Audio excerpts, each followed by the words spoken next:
So there are a couple of important things to understand about how the whiteboard works. The first is that scrolling and zooming is local, so if I scroll to the bottom of my page, my student does not automatically scroll too.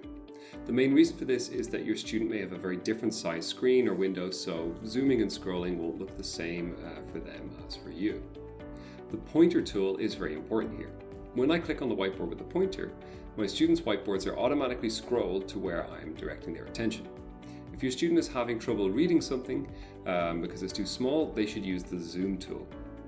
The next thing to think about is how annotations function on the whiteboard.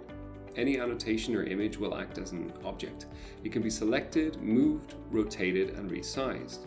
By dragging my pointer over a number of objects, I can select them all and join them together.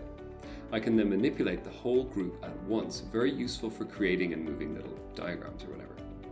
To ungroup, just click on this icon you'll see in the bottom left corner when the group is selected.